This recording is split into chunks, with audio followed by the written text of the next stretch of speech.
On today's program, we kick off in Nigeria, where after assuming office last year, President Bola Ahmed Tinubu ended a fuel subsidy and currency control system, leading to a tripling of petrol prices and a spike in living standards as the naira slid against the dollar. The president has repeatedly called for patience to allow his reforms to take effect, saying they will help attract foreign investment, but the measures have hit Nigerians hard. Also, at some point, we will switch gears to Senegal, where the president has vowed to abide by the law and not to extend his mandate beyond April 2nd. Of course, this is The Conversation. I am Dakpo Adigboye. Thank you for joining in. Let's talk.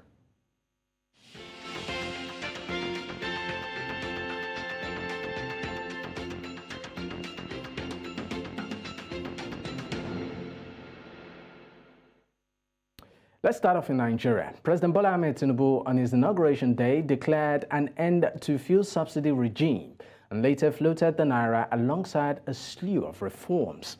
Now, this move has triggered a hike in the cost of living in the country as the country's currency lost its value. Now, despite the criticism and protest that have greeted reforms by the Tinubu's government, the president is not backing down. Now, joining me on the program are two amazing gentlemen. One is Muritala Adogi Mohammed, the CEO, System Strategy and Policy Lab, joining from, of course, Abuja, and also Segun Shopito, Chairman, Accountability, Candor, and Transparency Network for Political Discussion, of course, joining from Lagos. Thank you so much for your time, gentlemen. All right, let me start off with you, Segun. Thanks for having me. Pleasure. Great. Now, let me start off with you, Segun. Let's look at the current state of affairs in Nigeria before we go into specifics as regards what the president said at a recent event in Abuja and also some of the policy reforms. What do you make of what the average Nigerian is going through at the moment? Well, look, I mean, Dapo, you're a Nigerian and I'm a Nigerian. Live in Nigeria just like I do. And I'm sure my colleague on the show also lives in Nigeria. We know what is happening now. It's tough. It's been a very difficult 7-8 months. No matter who you are, except if, of course, you're a political office holder in Nigeria. For everybody else, it's been a very, very rough ride. You said except if you're a political office. Change. Sorry, I just want to cut in here. You gave a caveat. You said except if you're a political office holder. What does that mean? Yeah. No, because for the political office holders, it's a jamboree. As we speak today, you know, they're allocating cars to themselves. They're still traveling across the world, junketing, let me use that word, around the world. And you know, every time that you step out of the shores of this country, there's an extra code that goes with it. But for everybody else, you know, everything that you do, everything that you buy in your life today, the prices have increased in multiples in the last 8 months. I'm not even talking of in the last 1 year.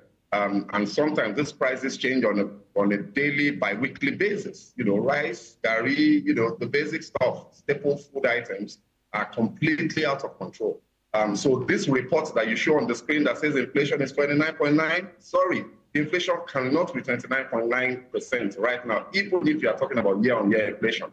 You know, so it's been a torrid time, and you can tell by the protests that you are now beginning to see that are not really organized. You know, these protests are not being led by the labor unions. It's not being led really by civil society. These are just ordinary Nigerians in their little communities organizing themselves to say, look, we're hungry and we're tired. So that should tell you, you know, I mean, yesterday we got the report of a truck that was ambushed by protesting Nigerians, and they just started helping themselves. So you are beginning to see a breakdown of law and order.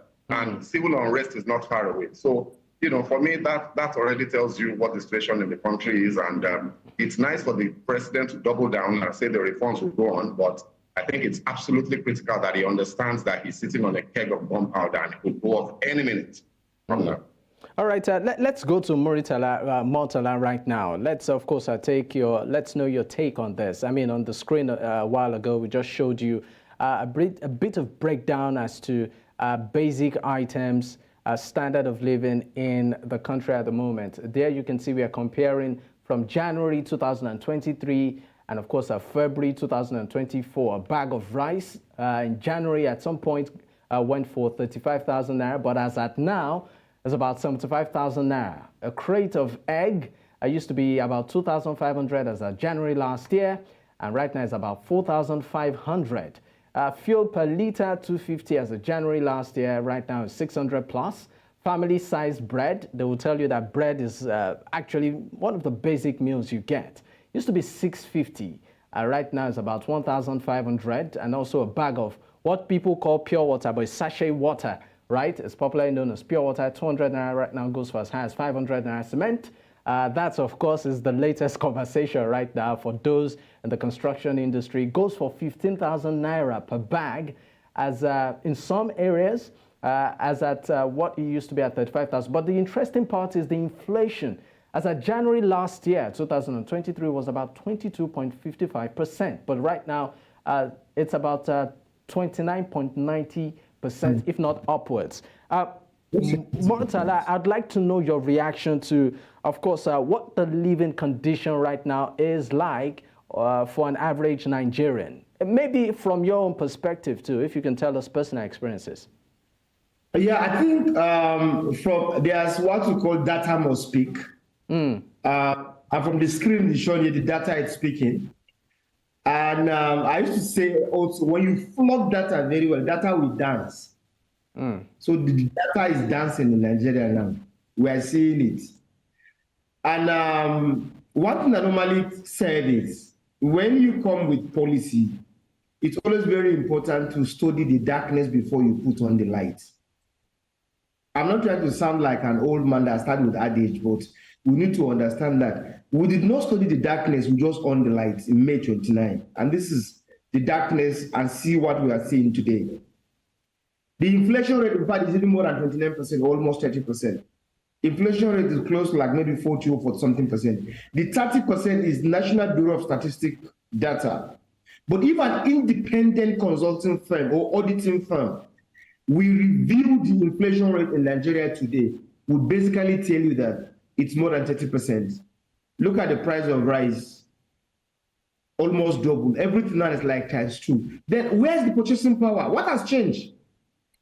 The price of goods has changed. As the income also changed, as the purchasing power changed, as the income inequality gap been breached. So we have issue of income inequality, we have poor purchasing power, and we have no change in salary and also income, and the price is going up every day. How do you expect Nigerians to survive? And Mr. President said, no going back. So to me, Mr. President have the right to say no going back. But there's this proverb also that said, if you cannot show me results, show me sweat. So if you cannot show me result of what you are achieving, please show us when is the timeline that we will stop taking the baby step. Mr. President said, we'll take the baby step, will depend. We agree, we are taking it. But when is the deadline? When is the timeline? What John Doe is saying in this book is major matters. We need to measure results. We need to measure what matters. What matters for us now in Nigeria is survival. People need to survive.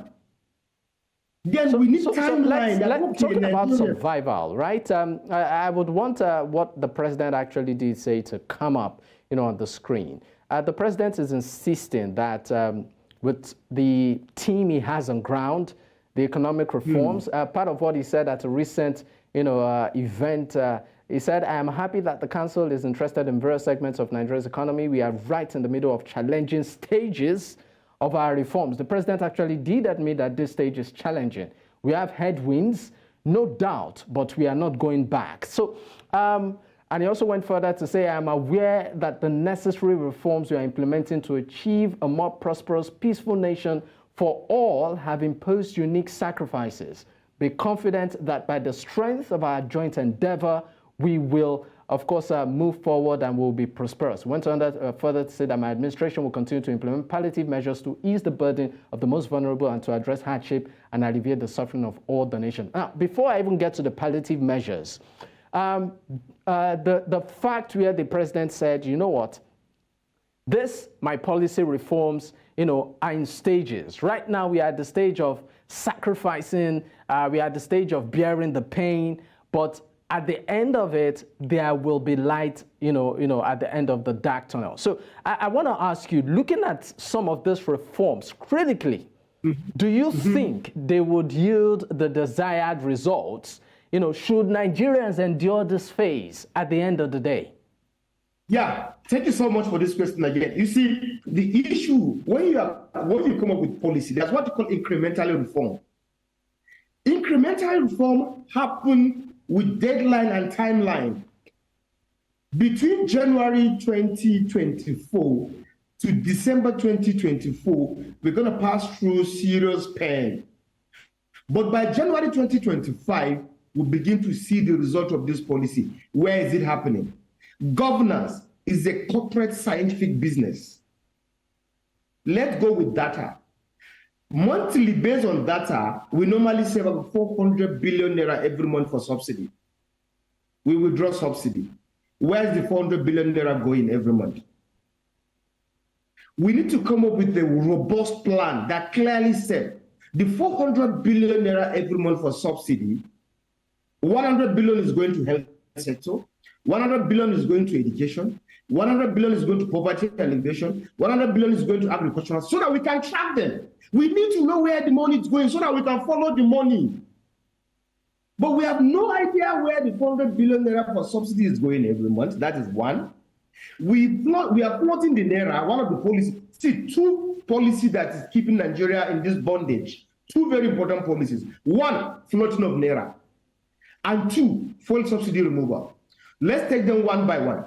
When you take floating of naira, it's such a way that an import-dependent economy like Nigeria, we are floating naira. No, naira needs to be controlled. Naira needs to be managed. Naira needs to be monitored. Naira is like a baby. We need to take proper care of naira. But we are floating the naira on the River Niger or River Benue on Atlantic Ocean. But Naira there are also allegations that quite a number of powerful people are also holding this money. If they are holding this money, what are you supposed to do to them? If you are now trying to go through Binance, Binance is an online version of Aboki in Zone 4. Binance is an online platform where you go and exchange money. It's the same thing with Aboki in Zone 4. It's the same thing with the Zone 4 guys. So what are we doing? Whether we like it or not, time will come that we have to sit down technically and review. Okay, you said something, Murtala. Sorry to cut you. You said that two issues. You mentioned that the floating of the naira. You also talked about the subsidy removal. But the president claimed that the reason for the removal of subsidy was, number one, it's not sustainable, and then number two, it was a bedrock of corruption. That quite a number of people were making money off that particular channel. So don't you think that's enough justifiable reason for that? No. What stops us from using technology to block the leakages? It's like a pipe in your house. Water is leaking through the pipe. You call a plumber to manage the pipe. Let's hire experts. Let's get technology to block these leakages. All the bottlenecks. So we come up with such a way that whenever there's a problem, we create something sort of solving the problem. When the security is having challenge, we create road safety. When there's no light, you buy a generator. When there's no water, you do borehole. So because there's a corruption, now you remove subsidy completely. And look at where we are. All right. These two policies removal of fuel subsidy and floating of naira in an import-dependent economy, we need to review it. It's not too late. Mr. President, hire expert. You see, who are the economic team members? No single woman in the economic team. No single woman. Is it a function of gender? Yeah, function of gender. And I said it to somebody. I'm trying to understand, how does gender play a role in the team? Listen, no single woman. And I'm not trying to be saying something. And if you look at the entire economic team are from Lagos. The entire economic team are from Lagos. They have little idea about what is happening in northern Nigeria, in the Lela onions market, in Kauranamoda market, in Argungu market, in Potoskum cow market, in Araria market, in Aba. The entire community are from Lagos. Okay, but where's the inclusivity? Where's the inclusivity? No single woman in the entire economic team. But we have women, of course, who also are in this cabinet. Try to listen to your wife. We need women in that team. We need women in that team. They have a fantastic idea to solve our problems. Okay. We are where we are today. Ngozi Okonjo-Iweala single-handedly negotiated debt relief for Nigeria, and we use the money for debt relief to finance SDG, to finance MDG. Now we have SDG. No money to finance SDG in Nigeria. Go to SDG's office. They have no money. Anyway, I mean, on the aspect of gender, I'm sure quite by the end of 2030. I'm sure quite a number of those watching just want to react to that. But let's listen to Segun right now, who is back. Now, Segun, looking at the reforms, of course, the current administration has implemented to sort of manage the situation on ground, do you see light at the end of this tunnel? I'm afraid I usually like to speak and give hope, but sadly in this situation, there's very little to be hopeful about.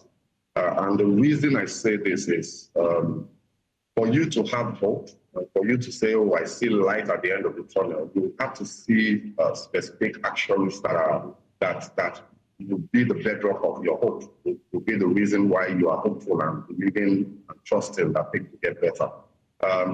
All I've seen in the last 8 months and in recent weeks as well is almost a trial and error type of policy situation, whether you're talking about the monetary policy, especially around the monetary policy issues, and even the fiscal policies as well.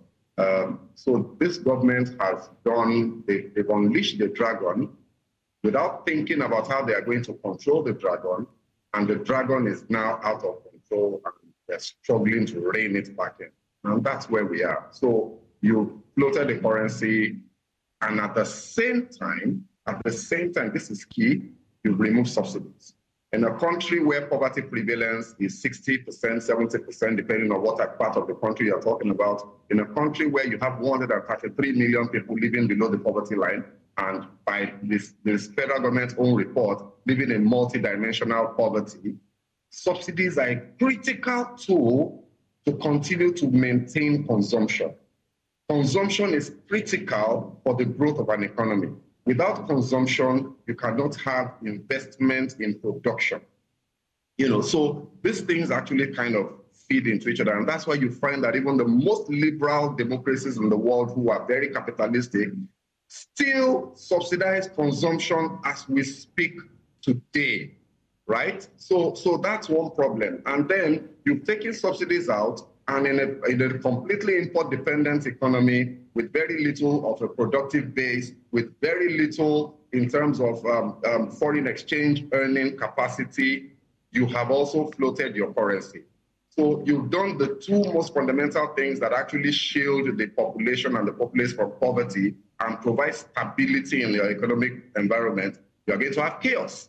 Now, we've created the chaos, and unfortunately, if you look at all of the actions that we've been getting from both the federal government and the state government over the last couple of months, you can see confusion. It's obvious and clear that there's a lot of confusion. The policies, so let's take, for example, what the governor of Lagos State came out with yesterday. You look at some of those measures and you just start laughing. Because you think, how exactly are you going to implement this? How are you going to pay 1,000 bookers across Lagos and feed between 1,000 to 1,500. How will you even administer that without chaos? So these things are obviously not being very well thought through.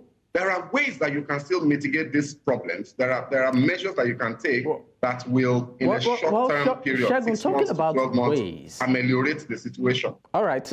Still talking about ways. We've seen that recently the government introduced some sort of, will I call it, immediate palliative reactions to the issues on ground. Part of it, we saw recently that the customs sort of selling rice, confiscated food items, particularly rice, at at very, very subsidized rate to Nigerians.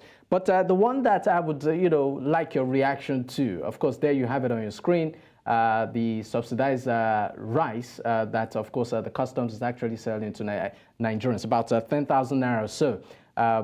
But my reaction, or the reaction I would want from you is not just to this alone, but particularly to the raiding of the BDCs.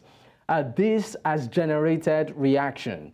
We've seen agencies, the EFCC, raid some BDCs in Abuja, in Lagos, in Ibadan, right? That's Oyo State, as an avenue to sort of, stabilize the naira now. I would like to know your reaction, Muritala. Do you think this move would have any impact at all on the strength of Nigeria's currency? No. I will start with no, a capital no. You see, what we are doing now is like a fire brigade approach in solving development problem. Instead of to sit down critically and look at a solution and the model that will work for Nigeria. If you're going after the guys that do Bureau de Change and Binance, what is their fault? I'm still struggling to understand what is their own. They are into business. You come with your naira, you buy dollar. Or you come with dollar, you buy naira. Simple. If you want to protect naira, then find a way to regulate naira, to monitor naira. But I mean, it's reported that maybe there could be some sort of currency sabotage, where they maybe all agree to, jack the price up, and then, collectively, once that is agreed upon, it impacts on the strength of the naira. You open the market. There's no official price. I was filling a form recently. I went online looking for official price. There's no official price. You open the market. You make it open for everybody to decide the price. Then why are you going after them? That's not fair. So if Nigeria will always push back and say there's a sabotage. But I just want to know, ideally, in an ideal situation, in an ideal situation, like maybe you have, in other countries, I mean, should the BDC actually be a part officially now? But I know that many of these guys, are licensed. They have their papers and all of that. But some have also they are licensed and they pay tax. Should the BDCs actually be part of the economic chain? Should they be major determinants? For instance, I should want to convert my dollars to naira, and instead of going to BDCs, ideally I should go to the bank. Shouldn't that be the case? It's because of the collapse of the system. And that much, I've been to so many countries that much, if there is this kind of platform in other country where people go to zone 4 and say you want to go and change naira to dollar. No, it's because of the collapse of the system. And because we're very good in developing fire brigade approach to solving problems in Nigeria. We don't think. We're very lazy to think. We want solutions that are very cheap and quick. That is not sustainable. So going after the Bureau de Change guys, going after Binance is for a short time. Because of fear, the dollar will crash to 1,300, 1,400 because of fear. Give it 2-3 weeks and see what will happen. All right. Let me know Shegun's take on this. Every time you go after the Bureau de Change guys and Binance are changing dollars online. Bureau de Change are changing dollars offline. When you go after these two platforms, online and offline, because of fear and tension, naira we kind of go up a bit and dollar will crash small temporarily. It's a short-term solution. But if we're looking for a sustainable solution, then we have to go back in a system whereby we'll stop naira from floating. We have to have an official rate and begin to manage dollar gradually and see how we're going to go. We have a lot of work to do technically. We are running away from it. That is why we keep trying and fail. Look at what they're trying to do in NNPC and CBN. Sunusi Lamido said it. For so many years, NNPC are not remitting money to CBN. And now this administration said CBN should be collecting receipts from NNPC. As if it's head minutes. Where when you buy something, if you are going out, you hand over receipt to somebody. Are we serious? NNPC should be giving CBN receipts.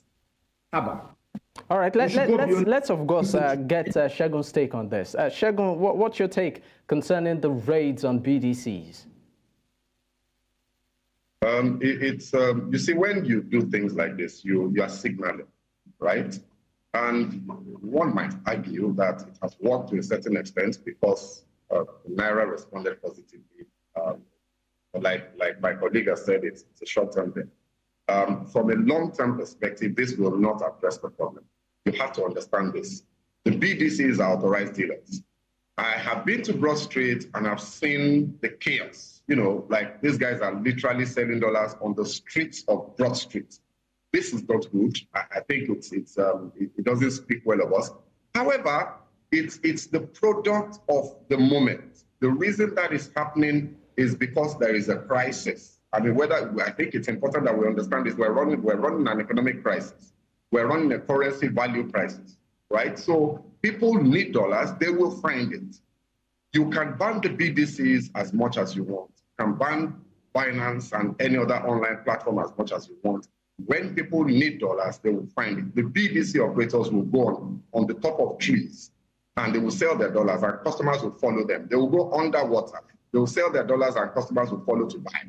You do not fix markets by fiat and by force. It will not work. The fundamentals of the situation are economic. It's a simple supply and demand issue. All of this talk about sabotage is elementary. Of course there is sabotage. Of course there is speculation. Of course there is arbitrage. This happens in all markets, all over the world. The duty of the regulator and of government is to remove the conditions that make it attractive to speculate. It will remove the conditions that make it attractive to pursue arbitrage, right? So once you do that, and then you implement policies that will draw liquidity into the market, your currency will appreciate. And I must say that those policies need not only be about improving or expanding our export base. There are other sources of liquidity into the market. We need to encourage them. I have said repeatedly, and I'm going to use the opportunity of this conversation again, to call for a review of our exchange control policies. There is an exchange control department in the Central Bank of Nigeria. They release circulars to banks with regards to how transactions in the official market are conducted, the conditions that you must fulfill, the documents that you must provide. Our exchange controls in Nigeria are the harshest. I have done my research on this. Anywhere in the developed world, go and check it out. Your requirement, what the regulator requires of you, is to provide data regarding your transaction period. Most of this data is provided through forms online. You simply fill a form to say, I have done. And in fact, you do it after you have done it, after the fact. You go to the bank, you collect your money for your import or for your invisible transaction, and then you go online on a government website and file your returns with regards to that transaction. What we do in Nigeria is the opposite. We ask for a retinue of documents that people are finding difficult to meet. So you are driving transaction volumes away from the official market into the parallel market, right, which will have the effects that we're seeing now. So we need to review our exchange control policies to allow capital to flow in and flow out easily. We'll see what will happen to liquidity. I mean, still talking on policies, I just want a 30-second response from you, Segun. Do you think the president needs to review his economic team, even though he has said that they have, one of the, if not a solid team to drive the economy? I'm talking about, of course, a part of those in it includes Wale Edun, the finance minister, Oladele Taiwo, Yemi Cardoso, the CBN governor, Zacchaeus Adediji, the FRS boss. Do you think Nigeria has, according to the president, we should take his word for it, saying the economic team is solid, or do you think a review needs to happen? 30 seconds.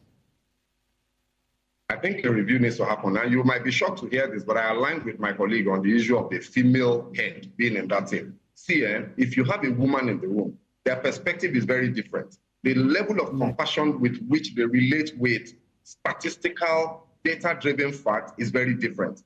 These men just, they think that they're dealing with numbers. You are dealing with human lives. So yes, I think that this economic team needs to be reviewed. I think that 6 months is enough time to say whether they will succeed. I won't say they failed, because these policies, for some of them, they can't yield results, but that's in the long term. In the long term, everybody is dead. So in the short term, we need new strategies. And I don't think that this team has currently constituted can provide all of the strategy that we need to survive the crisis that we have thrown ourselves into. So a review will be an absolute welcome thing. And I would suggest that they find a good intellectual female head to add to this team. All right, Murtala, what's your take? 30 seconds. Yes, the same thing. Like I said earlier, my own is 3 recommendations. 1, Mr. President needs to review the technical team, economic team. Let's have like 2 to 3 women to add in the team. No single woman in the entire Nigerian economic team. A country of about over 200 population, and women are even more than men in Nigeria. We need to review the team. Number 2, every key performance indicator in that particular economic policy should have a timeline, should have a deadline. Nigeria, we need to know when we will stop taking the baby step. Mr. President said we should take baby step. When are we going to stop that? So we should have a timeline. When are we going to begin to enjoy the impact of subsidy removal? Tell us. By 2025, January or March or April. When are we going to start enjoying the floating of naira? When? Let us know. When will the price of food items crash in the market? Let us know. We need dates. We need timelines so that we can measure and track performance. Thank you. All right. Thank you so much for your time, gentlemen. Murtala Adogi Mohammed, CEO, System Strategy and Policy Lab, joining from Abuja, and also Segun Shokpita, Chairman, Accountability, Candor and Transparency Network, of course, joining from Lagos. Once again, gentlemen, thank you for your time. Have a good evening. All right. And of course, at this point, we'll go on a quick break. When we return, we will be going to Senegal, where the president has made a declaration. Stay with us.